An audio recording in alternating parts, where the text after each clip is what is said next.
नमस्कार, आप देख रहे हैं दूरदर्शन किसान। कृषि दर्शन की एक नई कड़ी में मैं अदिति शर्मा आप सभी का स्वागत करती हूं। किसान भाइयों बहनों, कृषि दर्शन कार्यक्रम के जरिए खेती किसानी से जुड़ी अहम जानकारियां हम आप तक पहुंचाते हैं ताकि उन जानकारियों का लाभ लेकर आप अपनी खेती किसानी को उन्नत बना सके। आज के हमारे इस कार्यक्रम में सबसे पहले तो हम आपको बताएंगे सूखे फूलों की उपयोगिता के बारे में, फिर आपकी मुलाकात करवाएंगे हमारे प्रगतिशील किसान सतीश कुमार से और फिर हम आपको जानकारी देंगे कृषि अवसंरचना कोष की। तो फिर आइए आज के अंक की हम शुरुआत करते हैं। आइए कार्यक्रम की शुरुआत करते हैं और आपको बता दें कि मृदा सर्वेक्षण और भूमि उपयोग नियोजन ब्यूरो की दिल्ली स्थित क्षेत्रीय कार्यालय परिसर भवन की आधारशिला रखी गई और ये कार्य किया गया केंद्रीय कृषि एवं किसान कल्याण राज्य मंत्री श्री कैलाश चौधरी जी द्वारा। क्या कुछ खास रहा इस दौरान, आइए जानते हैं इस खास रिपोर्ट के जरिए।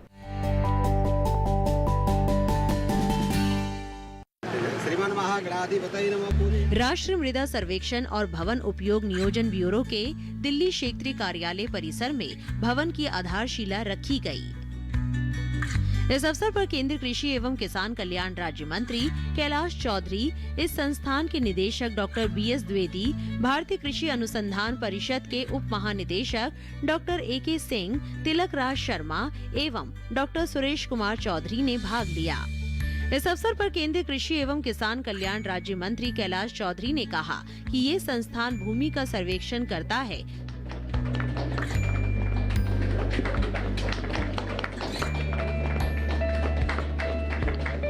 राष्ट्रीय मृदा संरक्षण और हमारे भूमि का जो उपयोग किया जाता है उसका ये सेंटर है जिसका आज शिलान्यास किया गया है। इसका जो निदेशालय है वो नागपुर में है, लेकिन ये जो क्षेत्रीय कार्यालय जो लगातार लगभग पिछले कई वर्षों से पुराने इस बिल्डिंग में काम चल रहा था, लेकिन अब इस नए भवन के शिलान्यास से ये निश्चित रूप से आने वाले समय में बहुत बड़ा भवन बनेगा, जिससे कि इस नई टेक्नोलॉजी और नई व्यवस्थाओं से ये जुड़ा हुआ होगा। तो जो देश भर में जो हमारी भूमि है, जहाँ बंजर भूमि है या जो उपयोगी भूमि है, और उसका एक सर्वे होता है और वो सर्वे करके कि कौन सी भूमि उपयोगी है, जिस पर किसान कौन सी फसल की खेती करता है, तो उससे उसको अधिक लाभ होता है। तो इस दृष्टि से इस जो सेंटर का बहुत बड़ा महत्व है, अपने आप में बहुत बड़ा महत्व है। और प्रधानमंत्री जी का जो विज़न है कि किसानों की इनकम बढ़ाना है, डबल करना है, तो उसके अंदर भूमि का जो सॉइल हेल्थ कार्ड जो प्रधानमंत्री जी ने किसानों तक पहुंचाए हैं, उन सभी सॉइल हेल्थ कार्ड के अंदर भी इस सेंटर की बहुत बड़ी भूमिका रही है।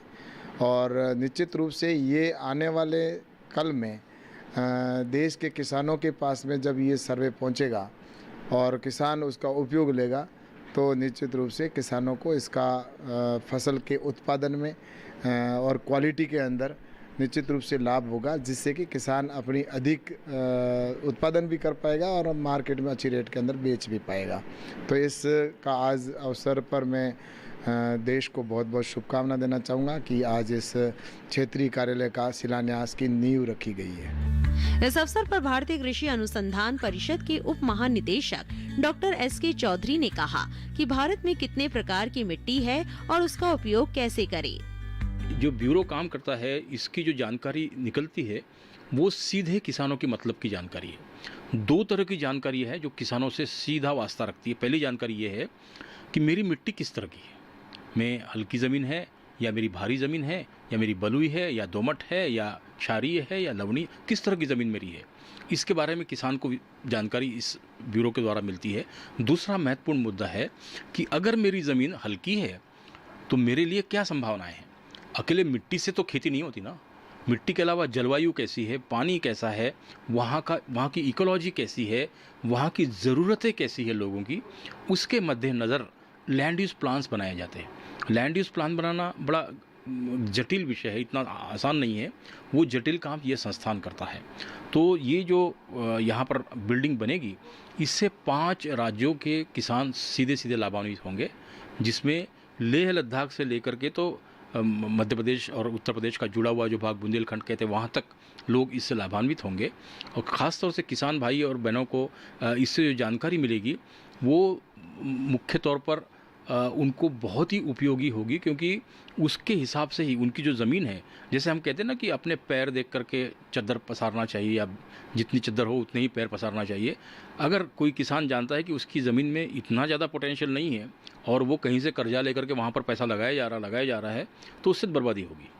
और किसी किसान के पास में बहुत अधिक पैसा है और वो प्रॉपरली इन्वेस्ट नहीं कर पा रहा है तो भी बर्बादी होगी। तो दोनों ही स्थितियों में अगर उसको सही आपने मार्गदर्शन दिया है तो उस सही मार्गदर्शन के तहत वो अपनी खेती किसानी कर सकता है, जो कि ये संस्थान वो मार्गदर्शन देगा। इस कार्यक्रम में संस्थान के निदेशक डॉक्टर BS द्विवेदी ने कहा, मिट्टी का सर्वेक्षण है, इसके दो फायदे हैं।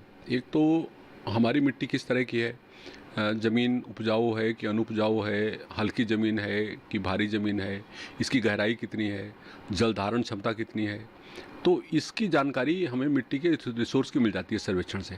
उसका जो दूसरा पार्ट है वो है भूमि उपयोग, कि अगर हमें ये पता लग जाए कि ये मिट्टी किस तरह की है, इसकी जल धारण क्षमता कितनी है, इस मिट्टी की उपजाऊ शक्ति क्या है, गहराई कितनी है, किस प्रकार की मिट्टी है, तो उसके आधार पर हम वैज्ञानिक तरीके से एक भूमि उपयोग का एक विवरण दे सकते हैं कि इस ज़मीन में क्या कौन सी फसल या कौन सा फसल चक्र या कौन सा क्रॉप, चाहे वो हॉर्टिकल्चर क्रॉप हो, चाहे वेजिटेबल की हो, एग्रीकल्चर की हो, एग्रो फॉरेस्ट्री की हो, कौन सी क्रॉप अच्छी रहेगी जिससे ज़्यादा से ज़्यादा लाभ मिले किसान को, और जिससे जो हमारा प्राकृतिक संसाधन है मिट्टी और पानी का, इसका कम से कम दोहन हो और ये लंबे समय तक टिकाऊ रूप से किसान को लाभ देता रहे।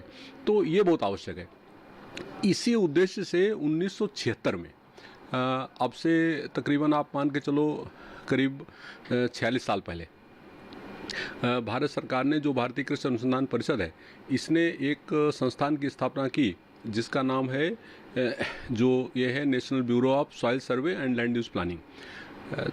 ये ब्यूरो नागपुर में स्थित है, मुख्यालय इसका नागपुर में है। 5 केंद्र हैं और ये 5 केंद्र देश के अलग अलग भागों में, दक्षिण में बंगलोर है, पूर्व में कोलकाता है, पूर्वोत्तर राज्य जो हैं आसाम और अन्य जो पहाड़ी राज्य हैं उनके लिए आसाम में एक ज़िला है, जगह है जोरहट, तो वहाँ पर हमारा केंद्र है। जो पश्चिमी भारत है जिसमें गुजरात और महाराष्ट्र और राजस्थान आते हैं, उसको देखभाल करने के लिए वहाँ पर यही हमारा सर्वे और भूमि उपयोग के बारे में जानकारी देने के लिए हमारा केंद्र उदयपुर में है और एक केंद्र दिल्ली में है। तो जो दिल्ली केंद्र है, दिल्ली केंद्र उत्तर प्रदेश, पंजाब, हरियाणा, हिमाचल प्रदेश, जम्मू कश्मीर, लद्दाख, दिल्ली, इन राज्यों के बारे में, इनका जो मिट्टी के संसाधन हैं उनके बारे में जानकारी प्राप्त करना, उनका सर्वे करना और उनकी सरकारों को भूमि उपयोग के बारे में सलाह देना। हमने क्या किया हुआ है कि पूरे भारत के जो जलवायु क्षेत्र हैं, तो उन जलवायु क्षेत्र के हिसाब से मिट्टी की प्रकार भी बदलता है। क्योंकि आप देखोगे कि हरियाणा, पंजाब या जो अर्ध शुष्क जलवायु है, यहाँ की मिट्टियों में दूसरी तरह की मिट्टियाँ हैं, लेकिन जो पहाड़ी मिट्टियाँ हैं जहाँ ज़्यादा वर्षा होती है वहाँ की मिट्टियाँ अलग तरीके की हैं। मध्य भारत में आप जाएंगे, प्लेटू क्षेत्र है, तो वहाँ पर आपको काली मिट्टियाँ मिलती हैं। तो इस तरह से अलग अलग तरह मिट्टियाँ, तो ये मिट्टी और जलवायु दोनों का संगम है। तो इन दोनों को लेकर के हमारे ब्यूरो ने एक एग्रो इकोलॉजिकल रीजन्स में 20 एग्रो इकोलॉजिकल रीजन्स में कंट्री को बांटा हुआ है, पूरे देश को, और 20 एग्रो इकोलॉजिकल रीजन को फिर पुनः विभाजित किया, 60 एग्रो इकोलॉजिकल सब रीजन बनाए। अब वो 60 एग्रो, जो उसमें जो एक एग्रो इकोलॉजिकल सब रीजन है, वो अपने आप में एक ऐसी इकाई है जहाँ की मिट्टी और जलवायु लगभग एक जैसी है। तो हम लोग प्रयास कर रहे हैं कि एग्रो इकोलॉजिकल सब रीजन बेस्ड हम लैंड यूज प्लान बनाएं, और जो सरकार की योजनाएं हैं वो योजनाएं भी एग्रो इकोलॉजिकल सब रीजन बेस्ड उनका इम्प्लीमेंटेशन हो, जिससे कि कम से कम मिट्टी और जलवायु दो चीज़ें लगभग एक जैसी बाउंड्री हो जाए। उसमें जो ज़िले या जितने क्लस्टर ऑफ डिस्ट्रिक्ट आते हैं या रीजन आता है, उस रीजन के एक तरह के लिए एक तरह की प्लानिंग हो। तो ये काम हमने ऑलरेडी हमारे ब्यूरो ने कर रखा है। 60 एग्रो इकोलॉजिकल सब रीजन में देश को बांट रखा है। आइए कार्यक्रम को आगे बढ़ाते हैं और नजर डालते हैं हमारे सेगमेंट विज्ञान और किसान पर। हमारी प्रकृति ने हमें अनेकों तोहफे दिए हैं और उन्हीं में से हैं हमारे पेड़ पौधे। पेड़ पौधों के बिना तो हम अपने जीवन की कल्पना भी नहीं कर सकते। ये हरे भरे तो हमें बहुत अच्छे लगते हैं, लेकिन क्या आप जानते हैं कि इनके सूख जाने के बाद भी हम इन्हें कई तरह के उपयोग में ला सकते हैं। बता दें आपको, यही सूखे पेड़ पौधे हमारे युवाओं के लिए कई तरह के रोजगार उत्पन्न करने में भी मददगार साबित होते हैं। आइए, कैसे ये संभव हो सकता है, जानकारी देते हैं आपको हमारे इस सेगमेंट के जरिए।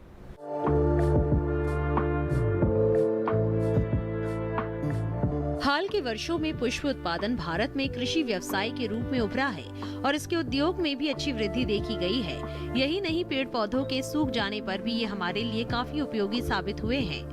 फूल पत्तियों पर शोध यानी विभिन्न प्रकार की वनस्पतियों की खोज, उनकी खेती और विकास करने के उद्देश्य से भारत सरकार द्वारा स्थापित राष्ट्रीय वनस्पति अनुसंधान संस्थान ने सूखे हुए फूल, बीज, तनों और पत्तियों के सजाने संवारने की नई वैज्ञानिक तकनीक विकसित की है। इस आधुनिक नई तकनीक से दीवारों पर लगाई जाने वाली सुंदर कलाकृतियां, संदेश पत्र और कई तरह के सुंदर डिजाइन वाले सजावटी सामानों को बनाने की आधुनिक कला विकसित की गई है। इस नई तकनीक में खासकर पेड़ पौधों के उन हिस्सों का प्रयोग किया जाता है जो पेड़ से गिरकर नष्ट हो जाते हैं या फिर किसी काम के नहीं रह जाते हैं। जैसे इस नई तकनीक से जहां सूखे पत्तों से तरह तरह की आकृतियां, जंगली बादाम से बत्तख और कई तरह के फूलों को सुखाकर तरह तरह की सुंदर चिड़ियों की आकृतियां बनाई जाती है, वहीं मोर पंखी और अलग अलग प्रजातियों को सुखाकर सुंदर संदेश पत्र तैयार किए जाते हैं। इसी तरह रामदाना, सरसों और पोस्ते के बीजों का इस्तेमाल करके सुंदर आकृतियां बनाई जाती हैं। इस कला में किसी भी फूल या पत्ती को एक सरल लेकिन खास विधि के द्वारा सुखा लिया जाता है, जिससे उसका रूप रंग बरकरार रहता है। राष्ट्रीय वनस्पति अनुसंधान संस्थान सूखे फूलों को संरक्षित करने की दिशा में लगातार काम कर रहा है। सामान्यतः 3 से 4 दिन में सूखकर अपना अस्तित्व खो देने वाले ये फूल और पत्तियां कई दिनों तक सुंदर और सुरक्षित बने रहते हैं। इस कला को जन जन तक पहुंचाने के लिए संस्थान प्रशिक्षण कार्यक्रमों का आयोजन करता रहता है, जिससे बेरोजगार युवा और प्राकृतिक प्रेमी इस विधि का पूरा लाभ ले सके। इस आधुनिक नई तकनीक के द्वारा बनाई गई सुंदर कलाकृतियां सजावट के लिए घरेलू और व्यावसायिक उपयोग में लाई जाती हैं। किसानों और कम पूंजी से व्यवसाय करने वालों के लिए ये आधुनिक तकनीक कमाई का अच्छा माध्यम बन सकता है। नई सोच और कला से प्रेम रखने वाले इस तकनीक के जरिए अपनी आमदनी में इजाफा कर सकते हैं, क्योंकि इस आधुनिक तकनीक से बनाई गई कलाकृतियों की मांग देश और विदेशों में भी है। तो ये था हमारा सेगमेंट विज्ञान और किसान। इसी के साथ बता दें आपको, कार्यक्रम में वक्त हो चला है एक छोटे से ब्रेक का। आपका हिम्मत जाइए, हम जल्द ही हाजिर होंगे। बने रहिए दूरदर्शन किसान पर, देखते रहिए हमारा कार्यक्रम कृषि दर्शन।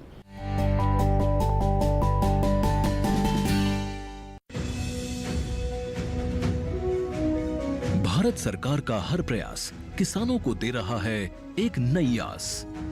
देश के किसानों की खुशहाली और उन्हें आत्मनिर्भर बनाने के लिए भारत सरकार समर्पित है।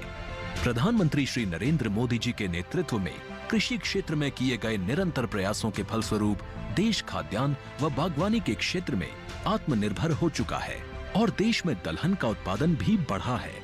इसी तरह भारत सरकार ने खाद्य तेलों के उत्पादन को बढ़ाने के भी अनेक प्रयास किए हैं। इसी क्रम को आगे बढ़ाते हुए माननीय प्रधानमंत्री श्री नरेंद्र मोदी जी के नेतृत्व में भारत सरकार ने दूरदर्शी निर्णय लेते हुए राष्ट्रीय खाद्य तेल मिशन ऑयल पाम की शुरुआत की है। इस मिशन से देश भर के किसानों को बहुत लाभ मिलेगा। कृषि के पूंजी निवेश में वृद्धि होगी, खाद्य तेल आयात पर देश की निर्भरता कम होगी और रोजगार के नए अवसर पैदा होंगे। खाने के तेल में आत्मनिर्भरता के लिए अब राष्ट्रीय खाद्य तेल मिशन ऑयल पाम का संकल्प लिया गया है। इससे किसानों को तो सीधा लाभ होगा ही, गरीब और मध्यम वर्ग के परिवारों को सस्ता और अच्छी क्वालिटी का तेल भी मिलेगा। यही नहीं, ये मिशन बड़े स्तर पर रोजगार का निर्माण करेगा। इस मिशन के अंतर्गत ऑयल पाम का रकबा और पैदावार बढ़ाने पर जोर देने के लिए सरकार ने 11,000 करोड़ रुपए से अधिक की सहायता राशि निर्धारित की है। मिशन के तहत सरकार ने ऑयल पाम की खेती के लिए रोपण आदि की सहायता में बढ़ोतरी करते हुए पहले मिलने वाले 12,000 रुपए प्रति हेक्टेयर को बढ़ाकर 29,000 रुपए प्रति हेक्टेयर तक कर दिया है। ऑयल पाम के पुराने बागों के पुनरुद्धार के लिए 250 रुपए प्रति पौधा के हिसाब से विशेष सहायता दी जा रही है। पौधारोपण सामग्री की कमी दूर करने और बीजों की पैदावार करने वाले बागों को भी सहायता दी जाएगी। इसके तहत 15 हेक्टेयर ऑयल पाम उद्यान के लिए 80 लाख रुपए तक की सहायता राशि दी जाएगी। इसके अलावा नर्सरी विकास के लिए 40 लाख रुपए तक तय किए गए हैं। पूर्वोत्तर और अंडमान राज्यों के लिए विशेष सहायता का भी प्रावधान है। ऑयल पाम के किसान ताजे फलों के गुच्छे यानी FFB का उत्पादन करते हैं, जिनकी वर्तमान में कीमतें अंतर्राष्ट्रीय मूल्यों में उतार चढ़ाव के आधार पर तय होती हैं। पहली बार केंद्र सरकार ताजे फलों के गुच्छे की कीमत के लिए किसानों को आश्वासन दे रही है। ये व्यवहार्यता मूल्य यानी VP कहलाएगा, यानी किसानों को कोई घाटा नहीं होने दिया जाएगा। व्यवहार्यता मूल्य VP तय करने की शुरुआत 1 नवंबर से होगी और अगले वर्ष 31 अक्टूबर तक जारी रहेगी।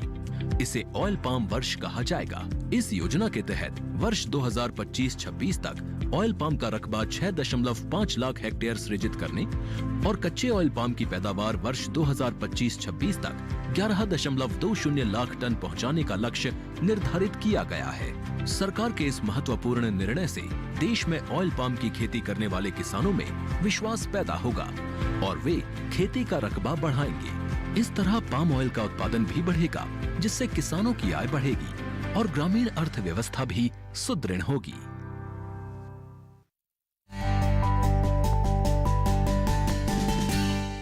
ब्रेक के बाद दूरदर्शन किसान के कार्यक्रम कृषि दर्शन में आप सभी का फिर से स्वागत है। आइए अब कार्यक्रम में नजर डालते हैं हमारे सेगमेंट कृषि स्टार्टअप पर।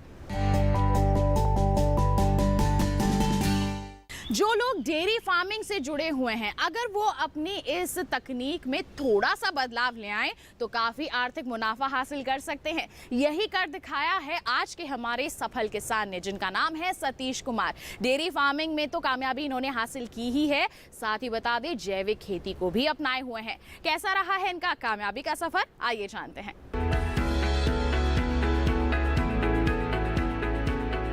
सतीश कुमार करनावल मेरठ उत्तर प्रदेश के रहने वाले एक प्रगतिशील किसान है। सतीश कुमार एक ऐसे नायक है जिन्होंने जैविक खेती, डेयरी फार्मिंग, मत्स्य पालन समेत अनेक क्षेत्रों में सफलता की नई नई बुलंदियों को छुआ है। उन्होंने ये बता दिया है कि सफलता कहीं आकर ठहरती नहीं है, एक सफलता दूसरी सफलता को जन्म देती है और ये सिलसिला लगातार चलता रहता है। इनके पिता खेती करते थे। सतीश ने उन्हें कड़ी मेहनत करते हुए देखा था, लेकिन उन्होंने पाया था कि उनकी मेहनत जितना उन्हें खेती से कोई फायदा नहीं होता था। उस समय पर ना तो ट्रैक्टर था और ना ही बिजली का कोई साधन और ना ही सिंचाई का कोई साधन था। ये सब देख सतीश हमेशा सोचते थे कि वे उनके लिए कुछ करें जो काम आ सके। बचपन में सतीश पढ़ने लिखने के साथ साथ खेतों पर जाकर अपने पिता का खेती में हाथ भी बटाया करते थे। इंटर तक पढ़ाई करने के बाद सतीश ने पिता की मदद करने के उद्देश्य से खेती को चुन लिया। सबसे पहले उन्होंने अपने खेत में गन्ना बोया, कोल्हू से रस निकाला, गुड़ बनाकर बाजार में बेचा, बैलों से हल चलाया। वो हमेशा से खेती से जुड़ा कोई व्यवसाय करना चाहते थे। काफी सोच विचार करने के बाद और दोस्तों से विचार के बाद इन्होंने डेयरी व्यवसाय शुरू करने की सोची। इन्होंने 4 से 6 गायों के साथ अपने घर से ही इस काम की शुरुआत की। उन्होंने अपने इस काम में सरकार की भी मदद ली। कृषि विज्ञान के वैज्ञानिकों ने भी उनकी भरपूर मदद की। धीरे धीरे उनका काम चलने लगा, पशुओं की संख्या बढ़ने लगी। सतीश ने इस काम को बड़ी मेहनत और लगन से किया। पशुओं की तादाद बढ़ी तो सतीश ने भी बड़ा फार्म बनवा लिया। काम करने के लिए आदमी भी रख लिए। इसके बावजूद सतीश पशुओं को चारा देना, उनको नहलाना, उनकी आराम की व्यवस्था करना तथा उनकी देखभाल खुद ही करते हैं। उनकी कड़ी मेहनत के कारण उनका डेयरी फार्म पूरे गांव में सबसे बड़ा डेयरी फार्म बन गया है। सतीश के डेयरी फार्म में चारा काटने की मशीन अलग से लगाई गई है। इस बात का भी खास ख्याल रखा जाता है कि पशुओं को दिया जाने वाला चारा ताज़ा हो। इतना ही नहीं, पशुओं को गर्मी और सर्दी से बचाने की व्यवस्था भी यहाँ की गई है। इसके लिए बाकायदा बायोगैस प्लांट भी लगाया गया है। ये प्लांट फार्म के पशुओं के गोबर से तैयार किया गया है। ये प्लांट सतीश कुमार की दूरदर्शिता और उनकी तरक्की पसंद सोच को दर्शाता है।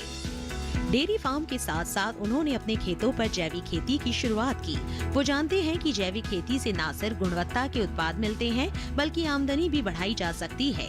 आज सतीश कुमार ने बड़े पैमाने पर जैविक विधि द्वारा गन्ना पैदा किया है। उनके द्वारा उगाए गए गन्ने से बने गुड़ का दाम बाजार में मिल रहे अन्य गुड़ों से कहीं ज्यादा है। सतीश कुमार ने जैविक खेती में भी कमाल की कामयाबी हासिल की है। डेयरी फार्मिंग और जैविक खेती के बाद मत्स्य पालन में भी सफलता पाई है। सतीश कुमार अपने साथ साथ अन्य किसानों की भी सफलता हासिल करने में मदद करते हैं। गांव के किसान उनके पास आकर उनसे सलाह लेते हैं और समस्या का समाधान भी पाते हैं और आगे बढ़ने की ओर अग्रसर है। सतीश कुमार अपने कस्बे का जाना पहचाना नाम बन चुके हैं। हर कोई आज उनसे प्रेरणा ले रहा है। किसान भाइयों बहनों, ये था हमारा सेगमेंट कृषि स्टार्टअप। इसी के साथ बता दें कार्यक्रम में वक्त हो चला है एक और छोटे से ब्रेक का। आप कहीं मत जाइए, हम जल्द ही हाजिर होंगे। बने रहिए दूरदर्शन किसान पर, देखते रहिए हमारा कार्यक्रम कृषि दर्शन।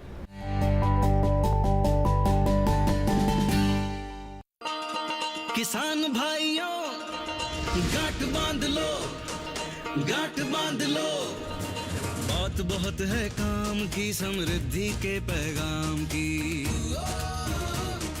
मिट्टी के मिजाज को समझो, मिट्टी के हर राज को समझो, मिट्टी की तुम जांच कराओ, मुफ्त सॉइल हेल्थ कार्ड ले जाओ।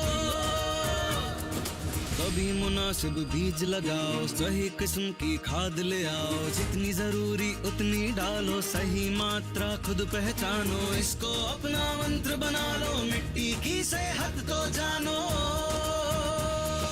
बात बहुत है काम की, कम लागत अधिक वरदान की। किसान भाइयों गांठ बांध लो, आज ही मिट्टी की जांच कराएं। राज्य सरकार के कृषि अधिकारी से संपर्क करें और मुफ्त में सॉइल हेल्थ कार्ड पाएं। कृषि और किसान कल्याण मंत्रालय द्वारा किसान हित में जारी। ब्रेक के बाद दूरदर्शन किसान के कार्यक्रम कृषि दर्शन में आप सभी का फिर से स्वागत है। आइए अब नजर डालते हैं फार्मिंग इंडिया सेगमेंट पर। हमारी देश की सरकार प्रतिबद्ध है कि हमारे देश में कृषि के क्षेत्र में विकास हो, हमारे किसान आर्थिक रूप से सशक्त हों और इसी के लिए कई तरह के महत्वपूर्ण कदम भी उठाए गए हैं और उन्हीं में से एक महत्वपूर्ण कदम है कृषि अवसंरचना कोष। क्या है ये कोष, किस तरह से हमारे किसानों के लिए फायदेमंद साबित हो सकता है, आइए जानते हैं।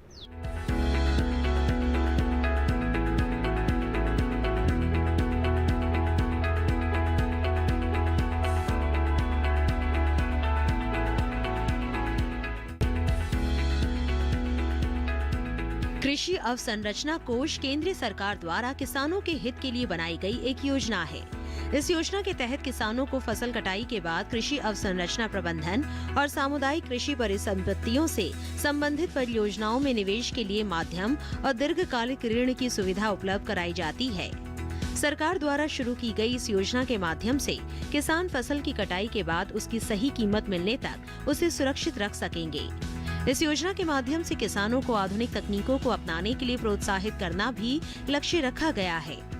इस योजना की विशेषताओं की बात करें तो फसलों की कटाई के बाद अनाज के प्रबंधन हेतु अवसंरचना का विकास करना, उपज बढ़ाने के लिए सामुदायिक कृषि परिसंपत्तियों के लिए धन उपलब्ध करना, लिए गए ऋण पर सब्सिडी और बैंक गारंटी के माध्यम से किसानों और कृषि क्षेत्र से जुड़े उद्यमों को निवेश बढ़ाने और आधुनिक तकनीकों को अपनाने के लिए प्रोत्साहित करना प्रमुख है। इस योजना का उद्देश्य कृषि क्षेत्र में आधारित तंत्र को मजबूत करना है, जिससे देश के बड़े बाजारों तक किसानों की पहुंच सुनिश्चित की जा सके और साथ ही नवीन तकनीकों के माध्यम से फाइटोसैनिटिक मानदंडों को पूरा करते हुए अंतर्राष्ट्रीय बाजारों तक भारतीय किसानों की पहुंच बढ़ाई जा सके। कृषि अवसंरचना कोष के तहत 1 लाख करोड़ रुपए की वित्त पोषण की सुविधा दी गई है। इस योजना के तहत ऋण पर ब्याज में 3% की छूट प्रदान की जाएगी। साथ ही ऋण जारी करने वाली संस्था को 2 करोड़ रुपए तक के ऋण पर बैंक गारंटी सरकार द्वारा दी गई है। इस योजना की अवधि वित्तीय वर्ष 2020 से 2029 यानी 10 वर्ष तक निर्धारित की गई है। इस योजना का लाभ प्राप्त करने के लिए प्राथमिक कृषि साख समितियां, विपणन सहकारी समितियां, किसान उत्पादक संगठन, स्वयं सहायता समूह, संयुक्त देयता समूह, बहुउद्देशीय सहकारी समितियां, कृषि उद्यमियों, स्टार्टअप, एग्रीगेशन इंफ्रास्ट्रक्चर प्रोवाइडर्स पात्र हैं। ये ऋण 4 वर्षों में वितरित करने का लक्ष्य है। कृषि अवसंरचना कोष का प्रबंधन और निगरानी ऑनलाइन प्रबंधन सूचना प्रणाली प्लेटफॉर्म के माध्यम से की जा रही है। ये प्लेटफॉर्म सभी योग्य संस्थाओं को ऋण के लिए आवेदन करने में सुविधा प्रदान कर रहा है। इच्छुक व्यक्ति या संस्थान पोर्टल के माध्यम से ऋण के लिए आवेदन से पहले अलग अलग बैंकों द्वारा प्रस्तावित ऋण दरों के बीच तुलना करके बेहतर निर्णय ले सकते हैं। ये प्लेटफॉर्म कई बैंकों द्वारा दी जाने वाली ब्याज दरों में पारदर्शिता, ब्याज अनुदान और क्रेडिट गारंटी सहित योजना विवरण, न्यूनतम दस्तावेज, अनुमोदन की प्रक्रिया के साथ साथ अन्य योजना लाभों के साथ एकीकरण जैसे लाभ भी प्रदान किए जा रहे हैं। तो किसान भाइयों बहनों, ये था हमारा आज का कार्यक्रम कृषि दर्शन। उम्मीद करते हैं आज के कार्यक्रम में दी गई जानकारियां आपके लिए जरूर फायदेमंद साबित होंगी। चलते चलते एक विशेष जानकारी आप तक पहुंचा दें। दोबारा हमारा ये कार्यक्रम देख सकते हैं। टीवी स्क्रीन पर दिखाए जा रहे QR कोड को स्कैन कीजिए, सीधा आप पहुंच जाएंगे हमारे YouTube चैनल पर। साथ ही बता दें, हमारे साथ जुड़ना है आपको तो आप हमें ईमेल कीजिए। ईमेल ID है हमारी krishidarshandddk@gmail.com। साथ ही आप हमें पत्र भी लिख सकते हैं। पता है हमारा कृषि दर्शन, कमरा number 59A, CPC Doordarshan, Khelgaon, नई दिल्ली 110049। तो इसी के साथ आज के लिए बस इतना ही। अगले अंक में होगी आपसे मुलाकात। तब तक के लिए हमें दीजिए इजाजत। आप बने रहिए दूरदर्शन किसान पर। नमस्कार।